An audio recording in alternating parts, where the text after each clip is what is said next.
기도합니다. 하나님 아버지, 믿음으로 소망으로 주님께 나아갑니다. 우리의 마음을 생명으로 성령으로 역사하여 주시옵소서. 주님의 뜻을 깨닫게 하시고 또 풍성한 은혜로 또 이 시간 은혜로 축복으로 역사하여 주시옵소서. 우리의 마음이 온전히 하나님을 향하게 하시고 또 하나님을 집중하고 또 하나님을 크게 보고 또 하나님을 향한 은혜를 다시 한번 더 우리의 심령의 삶에 충만히 임해서 또 우리의 모든 세상 가운데 늘 승리하며 또 하나님을 영화롭게 하는 복된 삶을 살아가는 저희들 되게 하여 주시옵소서. 감사하며 예수님의 이름으로 기도드렸나이다. 아멘. 우리 모든 성도님들의 가정의 삶에 하나님의 은혜가 넘치시기를 주님의 이름으로 축복합니다. 오늘 영상 보셨지만 이제 이번 주일 다 함께 나오셔서 청빙 투표 다 참여해서 기도하고 다 참여해 줄 수 있기를 바랍니다. 그리고 특별히 교회 안 나오신 분들도 아마 계실 겁니다. 그래서 연락을 해서 다 함께 참여할 수 있도록 기도해 주시기 바라겠습니다. 우리에게 잊어버리는 이 망각의 은혜는 어떻게 보면 하나님이 우리에게 주신 큰 선물이라 볼 수 있습니다. 첫사랑을 잊는다는 것 힘들고 괴롭습니다. 하지만 반드시 잊어야 합니다. 왜냐하면 첫사랑을 잊지 않고는 새로운 출발이 불가능하기 때문입니다. 만약 사랑했던 이와의 사별로 인해서 슬픔을 잊지 못한다면 그는 항상 그 고통, 그 괴로움 속에서 그 고통에 갇혀서 살아가게 될 것입니다. 사도 바울이 나는 아직 내가 잡은 줄로 여기지 아니하고 오직 한 일, 즉 뒤에 있는 것을 잊어버리고 앞에 있는 것을 잡으려고 표태를 향하여 쫓아가노라. 이렇게 말한 것은 결코 우연이 아닙니다. 성경이 말하는 이 망각은 보다 나은 내일을 위해서 과거에서 헤쳐나오는 것이고 과거를 극복하고 현실을 사는 것이요 내일의 표태를 향해서 힘차게 달리게 하는 것입니다. 과거를 잊지 못하면 과거에 얽매이게 됩니다. 이런 사람에게는 행복을 향한 전진은 있을 수 없습니다. 여러분, 아픈 과거가 없는 사람 있습니까? 모든 사람들이 아픈 과거 다 있습니다. 슬픈 과거를 깨끗하게 지우라. 그러면 내일을 향한 청사진을 그리라. 그곳에 희망이 있고 미래가 있다는 말이 있습니다. 근데 우리가 마음속에 반드시 새기고 또 기억해야 할 것이 있습니다. 아니, 나뿐만이 아니라 또 나의 자녀, 후손들까지 대대로 반드시 잊어서는 안 될, 반드시 기억하고 새겨야 할 것이 있습니다. 그것이 무엇입니까? 하나님께서 나에게 베푸신 그 은혜와 사랑을 늘 기억하며 살아가는 겁니다. 우리는 하나님께서 베푸신 은혜를 잊어버릴 때가 많습니다. 이스라엘 백성들 출애굽을 해서 건너갈 수 없는, 넘을 수 없는 요단강을 건너게 하셨습니다. 기적적으로 하나님이 건너게 하신 겁니다. 놀라운 기적이 일어난 후 하나님께서 12지파 한 명씩 12명을 뽑아서 요단강 가운데 12개를 취해서 요단강을 건너게 하십니다. 본문을 잘 읽어보면 이 기념비가 12돌을 쌓은 곳이 한 곳이 아니라 두 곳인 것을 보게 됩니다. 우리 8절을 우리 한 목소리로 읽겠습니다. 8절입니다. 시작. 이스라엘 자손이 여호수아가 명령한 대로 행하되 여호와께서 여호수아에게 이르신 대로 이스라엘 자손들의 지파의 수를 따라 요단 가운데 돌 12를 택하여 자기들이 익숙한 곳으로 가져다가 거기에 두었더라. 이스라엘 백성들은 강에서 돌 12개를 취해서 이 평평한 모래 언덕 위에 돌 12개를 쌓았습니다. 그리고 돌 탑이 하나 더 있습니다. 우리가 9절을 우리가 함께 읽겠습니다. 9절입니다. 시작. 여호수아가 또 요단 가운데 발이 선 곳에 돌 12돌을 세웠더니 오늘까지 거기에 있더라. 이 강물 안에 돌 12를 세웠습니다. 어떻게 이 돌 12개를 쌓게 명령을 했습니까? 여러분, 그렇게 한 이유가 어디에 있습니까? 여호수아 4장 21절과 22절을 우리가 함께 읽겠습니다. 21절과 22절입니다. 시작. 이스라엘 자손들에게 말하여 이르되 후일에 너희의 자손들이 그들의 아버지에게 묻기를 이 돌들은 무슨 뜻이니까 하거늘 너희는 너희의 자손들에게 알게 하여 이르기를 이스라엘이 마른 땅에 밟고 이 요단을 건넜음이라. 이 황량한 들판에 돌 12돌이 쌓여져 있습니다. 이 자녀들이 묻습니다. 이 돌들이 도대체 무엇입니까?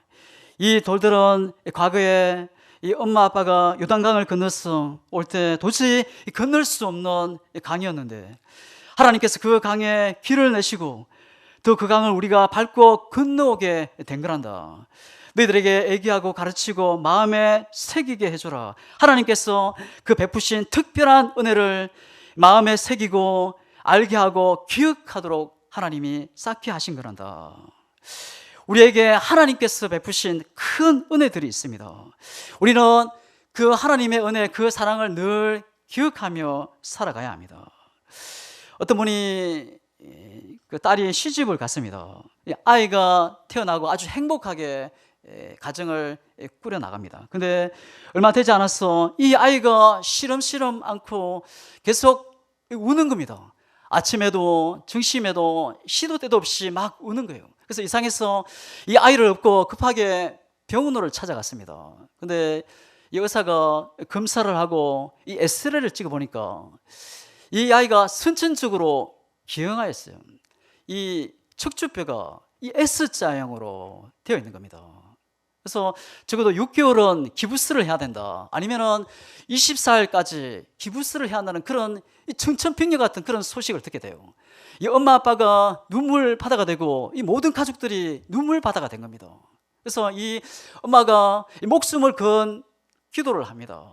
이 아이를 위해서 일주일 동안 이 금식 기도를 하게 된 겁니다. 이 아이를 위해서 눈물로 기도하자 이 마지막 날 하나님께서 기도했는데 이 아이가 눈물이 꾹 그쳐버린 겁니다. 이 급하게 병원에 갔는데 S를 찍어보니까 이 S자가 일직선으로 완전히 정상으로 돌아간 거예요. 하나님의 놀라운 기적을 경험하게 된 겁니다. 그래서 이 엄마가 얼마나 기뻤던지 이 기부스를 잘라서 보관하게 되고 이 아이가 자랐을 때 이 아이에게 보여줍니다. 네가 이렇게 건강하게 뛰어다닐 수 있는 것 다 하나님의 은혜란다. 기부스를 보여주고 사진을 보여주면서 하나님의 은혜를 기억해라. 하나님께 감사하면서 찬양하며 영원토록 살아야 된다. 하나님 놀라운 은혜를 경험하게 합니다. 하나님의 은혜를 기억해라. 이 부모가 다음 세대를 내가 받은 은혜를 아들, 딸에게 전해주고 기억하게 하라는 겁니다. 믿음을 물려주게 하는 것입니다. 이 기념비는 다음 세대를 위한 것이었습니다. 우리는 자녀의 영적인 성공을 위해, 삶을 위해 최선을 다해야 합니다. 이외에는 하나님께 다 맡기는 겁니다. 탈무드에 이런 말이 있습니다. 부를 잃은 것은 아무것도 잃은 것이 아니요 건강을 잃은 것은 무엇인가를 잃은 것이요 하나님을 잃은 것은 모든 것 영원한 미래를 잃은 것이다. 우리 자녀들 하나님을 만나게 해야 합니다. 부모님들이 진짜 신앙 믿음을 보여줘야 합니다. 독일에서 성장한 한 소년이 있었습니다. 그 아버지가 철저한 유대 교인이었습니다. 그가 10살이 되었을 때 이 소도시로 이사를 가게 되었습니다. 그곳에서는 해당이 없고 루터 교회뿐이었습니다. 그날 아버지는 이 유대 교회에서 루터교로 개종 바꾸게 되었습니다. 이 놀란 아들이 깜짝 놀랐습니다. 그리고 아들이 아버지에게 묻습니다. 아버지는 철저한 유대 교인인데 어떻게 루터교로 이렇게 바꾸실 수 있습니까? 아버지가 대답합니다. 아들아, 내가 루터교로 바꾼 것은 이 도시 사람들이 다 루터 교인들이라 사업상 유리하기 때문이란다. 이 소년은 그 아버지의 말을 듣고는 큰 충격을 받았습니다. 그는 분노를 느끼게 됩니다. 그는 자기 아버지가 진짜 유대 교인인 줄만 알았습니다. 그런데 가짜였다는 것을 이 아들이 큰 충격을 먹은 것입니다. 분노가 치밀어 올랐습니다. 아버지 위선에 좌절을 느낀 겁니다. 그 뒤 그는 종교를 말살하는 공산주의를 만들게 됩니다. 여러분 이 사람이 누굽니까? 우리가 잘 아는 칼 막스입니다. 신앙 믿음보다 돈을 선택한 아버지, 아들의 미래를 망치게 된 것입니다. 가장 성공한 좋은 부모가 누굽니까? 아들과 딸에게 하나님을 믿는 믿음, 그 신앙을 물려주는 것입니다. 우리가 진짜가 되어야 합니다. 진짜 예수님을 믿는 성도가 되어야 됩니다. 예수님을 믿는 것이 얼마나 큰 은혜요, 축복이요, 영광인지, 은혜인지 우리의 삶을 통해서 보여줘야 합니다. 하나님은 요단강을 건넌 후에 가장 먼저 명령했던 일은 학교를 세우고 집을 세우고 병원을 세우라는 얘기가 아니었습니다. 바로 기념비를 세워라. 여호수아의 마지막 유언이 무엇이었습니까? 오직 나와 내 집은 여호와만을 섬기겠노라.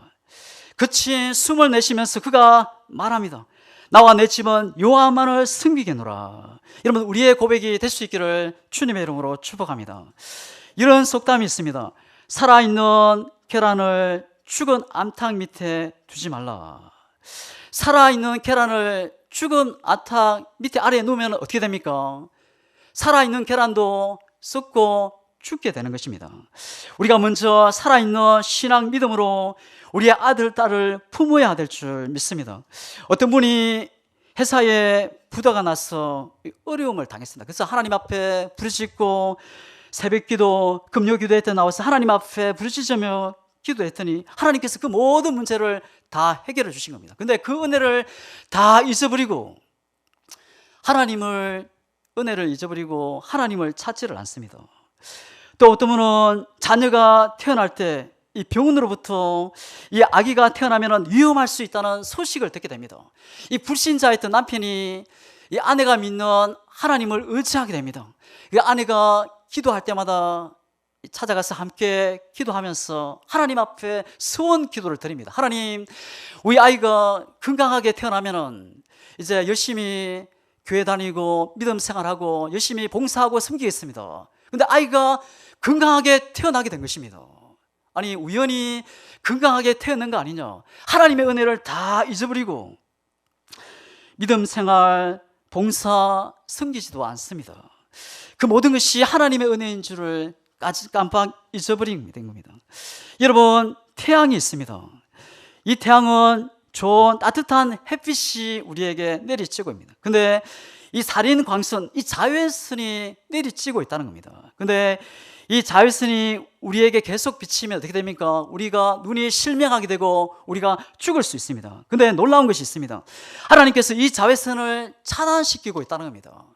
우리가 공중에 대기권이 있고 그리고 승층층이 있고 그 위에는 오존층이, 하나님이 이 오존층을 만들어서 이 햇빛에게 강하게 비치는 그 빛이 자외선을 이 오존층으로 막고 있다는 겁니다.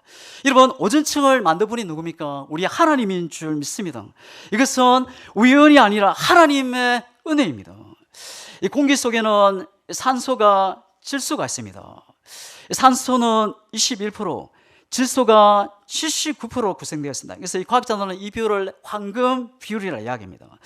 지금보다 산소가 조금 많다면 이 세상의 모든 것은 다 불에 다 죽게 된다는 겁니다. 또 지금보다 산소가 좀 부족하면 산소가 부족해서 이 땅에는 살 수가 없게 된다는 겁니다. 여러분, 이 황금 비율, 누가 하나님이 이 비율을 조절했을까요? 하나님이 조절한 줄 믿습니다. 다 모든 것이 하나님의 은혜입니다. 이 세상의 모든 물들이 바다를 향하고 있습니다. 바다에 있는 물이 어떻게 흐르고 있습니까? 위에서 아래로 흐르고 있습니까? 아니면은 북반구에서 남반구로 흐르고 있습니까? 이 바닷물의 흐름에 대해서 과학자들이 두 손 두 발을 다 들었다고 합니다. 과학자들이 알 수가 없다는 겁니다.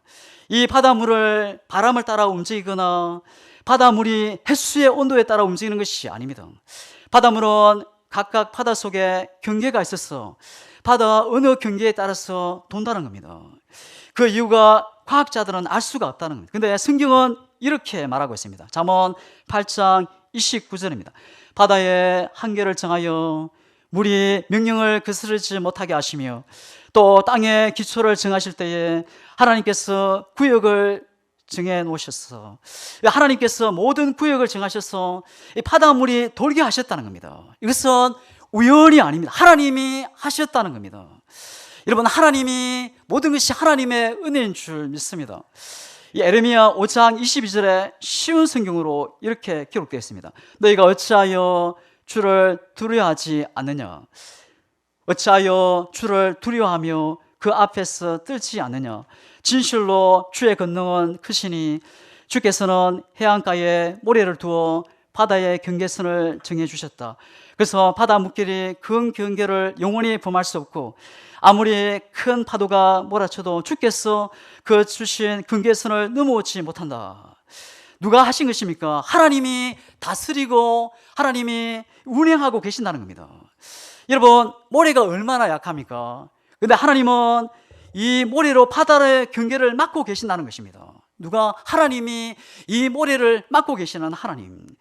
이 모든 것이 하나님의 은혜인 줄 믿습니다. 우리는 이 하나님의 은혜 속에 살고 있다는 것을 늘 잊지 않기를 주님의 이름으로 축복합니다.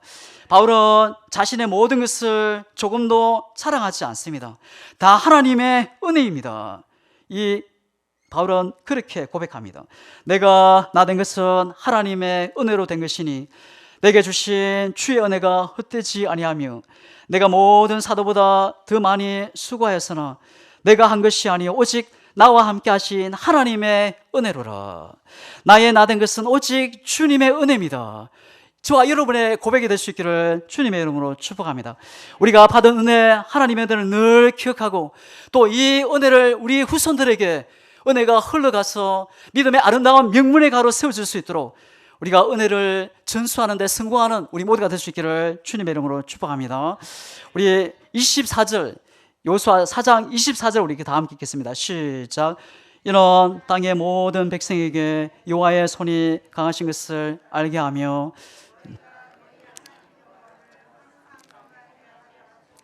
아멘. 기념비를 세우실 목적이 무엇이냐면 하나님에게 능력이 있음을 알라는 겁니다. 기념비를 세우신 이유는 하나님이 강하심을 알게 하기 위해서입니다. 여러분, 돈이 강합니까? 아니면 군세가 강합니까? 하나님이 더 강하신 줄 믿습니다. 하나님이 한 번 말씀하시면 다 사라지게 하실 수 있습니다. 인간의 실력, 돈, 세상의 권력, 인간의 능력 하루아침에 다 없어지게 하실 수 있습니다. 우리는 약하지만 하나님은 강하심을 늘 잊지 않기를 주님의 이름으로 축복합니다. 지금도 지구는 돌고 있습니다. 누가 여러분 이 지구를 공전하고 자전하고 있습니까? 여러분, 우연이 아닙니다. 하나님이 돌리고 계시는 줄 믿습니다. 태양이 그 누구도 에너지를 공급하지 않는데 지금도 유지하고 있는 것, 이 우연이 아닙니다. 하나님이 유지하고 계신 겁니다. 우리 안에 심장이 하루에 10만 번을 뛴다고 이야기합니다. 여러분, 우리의 심장 누가 뛰게 하는 겁니까? 하나님이 뛰게 하고 계시는 줄 믿습니다.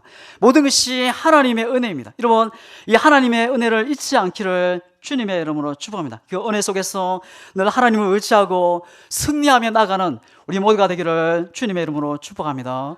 우리가 이 세상을 살 때 하나님의 능력을 믿고 그 강하신 하나님을 의지하고 살아갈 때 우리도 강한 자로 살아갈 수 있습니다. 근데 내 실력, 내 건강, 내 경험, 내 돈을 믿고 살아가면은 잘 되면은 좋은데 뭐가 잘 안 되면은 내가 늘 우울하고 낙심하고 절망하게 됩니다. 우리가 진짜 주인이 아니란 겁니다. 진짜 주인이 따로 있다. 그분이 누굽니까? 우리의 하나님인 줄 믿습니다. 우리의 진짜 주인은 하나님이십니다. 우리가 그 하나님을 의지하며 나가는 겁니다. 내가 죽고 하나님이 나의 주인이 되어야 합니다. 하나님의 강함이 나의 강함이 되어야 합니다. 나의 강함이 사라질 때 하나님의 강함이 될 수 있습니다. 어떤 사람이 기도를 하는데 누구는 기도하면 다 응답이 되고 누구는 기도하면 전혀 응답이 없습니다. 그래서 재미있는 글로 기록을 했습니다. 어떤 사람이 기도하자 천사가 그 기도를 담아서 하나님께로 올라가는 것입니다. 근데 자세히 봤는데 천사가 이 기도를 담은 그릇이 좀 이상합니다. 이 기도를 담은 그릇이 우리가 커피를 먹을 때 쓰는 이 종이컵에다가 담아가는 것입니다. 그리고 하나님 앞에 쏟아붓자 그래서 하나님의 능력을 종이컵에 채워졌습니다. 그리고 천사는 그 사람에게 종이컵을 들고 가는데 종이컵이 얼마나 약합니까? 이 능력이 빠져나가는 겁니다. 그리고 그 사람에게 붙자 한 방울 두 방울밖에 떨어지지 않습니다. 그런데 그 사람이 흔들흔들 비실비실하게 힘없이 살아가는 겁니다. 또 한 사람이 기도하자 천사가 이 종이컵이 아니라 이제는 큰 드럼통에다가 기도를 담아서 하나님 앞에 쏟아붓습니다. 하나님은 큰 드럼통에 하나님의 능력을 부어져 담아주십니다. 천사가 또 사람에게 큰 드럼통을 쏟아붓자 하나님의 능력이 부어지게 됐고 힘 있는 능력 있는 삶을 살게 된 것입니다. 여러분 무슨 말입니까? 우리가 하나님께 기도할 때 큰 믿음을 가지고 기도하라는 겁니다. 왜요? 하나님은 그 정도 할 수 있는 능력을 가지고 계시기 때문입니다. 우리 하나님은 강하십니다. 우리 하나님은 능력이 크십니다. 요단강이 갈라지고 건널 수 있는 것 하나님의 능력이었습니다. 우리가 건널 수 없는 강을 만났을 때 하나님의 힘으로 건널 수 있는 우리 모두가 될 수 있기를 주님의 이름으로 축복합니다. 24절에 보니까 너희가 너희 하나님 여호와를 항상 경외하게 하려 하심이라. 이 기념부를 세우신 목적은 하나님을 경외하기 위함이다. 우리가 하나님을 경외하면 하나님의 은혜가 부어지게 됩니다. 온 우주를 만드시고 지금도 온 우주를 다스리고 계시는 그 하나님, 우리의 연약한 인간이 하나님을 경외하면 겸손한 인생, 기쁨이 소망이 넘치는 기대하는 인생으로 바뀌게 됩니다. 근데 하나님을 경외함이 없으면 하나님이 사라지고 하나님이 없으면 그 중심에 하나님이 없게 되면 어떤 일이 벌어집니까? 인간이 흔들리고 요동하게 되고 타락하는 일들이 벌어지게 됩니다. 삼손이 하나님을 경외하지 않자 쾌락에 빠져서 인생이 망치게 됩니다. 엘리 제사장이 하나님을 경외하지 않자 두 자녀 홈리 비나서 전쟁에서 죽게 되고 자신이 목이 부러져 비참하게 끝을 맺게 됩니다. 우리는 하나님을 경외하며 살아가야 할 줄 믿습니다. 이 관현 악단의 지휘자가 필요하듯이 또 군인에게는 장군이 반드시 필요한 것처럼 사람에게는 우리 인생을 아름답게 연주하고 우리 인생을 이끌어갈 우리 하나님이 반드시 필요하다는 것을 꼭 잊지 않기를 주의 이름으로 축복합니다. 그 하나님을 경외하는 자, 행복이 축복이 하나님이 부어주십니다. 여호와를 경외하는 것은 생명의 샘이니 사막의 그물에서 벗어나게 하느니라. 겸손과 여호와를 경외의 보상은 재물과 영광과 생명이니라. 시편 111편 5절입니다. 여호와께서 자기를 경외하는 자들에게 양식을 주시며 그의 언약을 영원히 기억하시리로다. 이스라엘 백성들은 하나님을 경외했습니다. 이 옛날 요즘에는 복사 기술이 되게 발달했지만은 옛날에는 복사의 기술이 전혀 발달되지 않아서 모두가 수기로 손으로 다 필사를 했습니다. 성경을 복사할 때 성경을 필사하다가 이 하나님의 이름이 나오면은 잠시 중단하고 밖으로 나가서 옷을 벗고 목욕을 한 이후에 다시 필사를 했습니다. 또 하나님의 이름 여호와의 이름이 나오면은 이 모음자를 다 빼고 이 자음으로만 아도나이라고 기록을 했습니다. 하나님을 경외하고 하나님을 높이며 살아갔던 이 유대인들, 이 지금의 정치, 경제, 군사를 모두가 이들이 다스리고 움직이고 있는 겁니다. 하나님이 경외하자, 하나님을 높이자, 하나님이 그들을 높여 주신 겁니다. 하나님을 경외하면 삶의 목적이, 삶의 의무가 분명하게 나타나는 것입니다. 그분이 없어지고 그분이 사라지게 되면 삶의 목적이, 이유가 사라지게 됩니다. 그러면 인상이 공허하게 되고 허무하게 되게 됩니다. 여러분, 양의 행복이 어디에 있습니까? 목동을 따라갈 때 행복이 있습니다. 인생의 행복은 하나님을 경외하며 하나님을 의지할 때 있습니다. 하나님은 모세에게 이미 경고했습니다. 하나님 없이 살아가는 것을 경고하신 것입니다. 신명기 8장 14절입니다. 너희가 내 은금이 증식되며 내 소유가 다 풍부하게 될 때에 내 마음에 교만하여 내 하나님 여호와를 잊어버릴까 염려하노라. 사람은 어려울 때는 신앙생활을 잘 하다가 근데 뭐가 잘 되고 부유하게 되고 좀 높아지고 유명하게 되면 하나님을 잊어버리고 하나님이 베푸신 그 은혜를 잊어버릴 때가 있습니다. 모세는 이미 그것을 알고 이 가나안을 들어가기 전에 이스라엘 백성들을 향해서 미리 경고하신 겁니다. 내 소유가 풍부하게 될 때 내 마음이 교만하여 내 하나님을 여호와를 잊어버릴까 염려하노라. 어떤 목사님이 한 성도가 너무나도 사업이 잘 되고 사업이 확장돼서 더 크게 사업을 하게 되어 목사님을 모시고 확장 계획 예배를 드리게 됐습니다. 이 예배를 인도하다가 목사님이 이렇게 기도를 했습니다. 하나님, 김 집사 사업장이 좀 문을 닫을 수 있도록 하나님 도와주십시오. 이 기도를 소리를 듣던 이 김 집사가 예배를 다 마치고 이 목사님을 따로 불러다가 목사님 어떻게 그렇게 기도를 할 수 있냐 그랬더니 목사님이 이렇게 얘기하는 겁니다. 김 집사, 당신이 사업이 그래도 이 정도 분창이 되지 않을 때는 주의를 잘 지키고 또 교회에서 봉사하고 섬겼는데 아니 이 교회 사업이 잘 되고 분창하자 이제 주일도 빠져먹고 또 교회 섬기는 거 봉사하는 것도 이제 하지도 않고 이게 하나님이 기뻐하는 일이냐. 이 김 집사가 그 자리에서 무릎 꿇고 해결을 합니다. 지금까지 이 돈 또 세상 이 사업이 중심이 될 것을 깨닫게 되고 이제 하나님 중심으로 삶을 사겠습니다. 그 자리 앞에 무릎 꿇고 회개하는 일이 있었다고 합니다. 여러분, 사람은 뭐가 잘 되면 하나님을 잊고 하나님의 은혜를 잊어버리는 경우가 있습니다.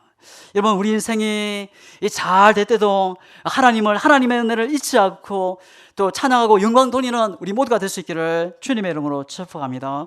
늘 하나님의 은혜를 기억하고 하나님을 경외하는 축복의 삶이 되기를 주님의 이름으로 축복합니다. 여호수아가 기념비를 세운 것 항상 하나님을 경외하는이라. 하나님을 경외하며 살아가기를 주의 이름으로 축복합니다. 매일 순간순간 하나님을 경외하며 살아가는 것, 자기 하나님이 약속이 있습니다. 시편 115편 13절입니다. 높은 사람이나 낮은 사람을 막론하고 여호와를 경외하는 자들에게 복을 주시리로다. 우리가 하나님을 높이고 하나님을 경외함으로 하나님의 은혜를 누리는, 그리고 늘 승리하며 나아가는 우리 모두가 되기를 주님의 이름으로 축복합니다. 이 말씀을 마치겠습니다. 요단강을 건넌 후에 기념비를 세운 목적이 무엇입니까? 하나님의 은혜를 알고 기억하기 위해서, 하나님의 능력의 하나님이심을 알기 위해서, 하나님을 경외하기 위해서였습니다. 유명한 이 예술가요, 저술가였던 한 사람에게 어떤 누가 질문을 했습니다. 아니, 당신의 집에 아주 큰 불이 났으면은 당신의 집에서 가장 중요한 것을 한 것을 가지고 나온다면 무엇을 가지고 나오겠습니까? 단 조건이 하나만 가지고 나와야 됩니다. 이렇게 이 사람이 이렇게 대답을 하는 겁니다. 불을 가지고 나오겠습니다. 이 소리를 듣던 사람들이 이 불을 가지고 나온다 그러면은 이 불이 활활 타오르니까 불을 가지고 나온다는 얘기인가?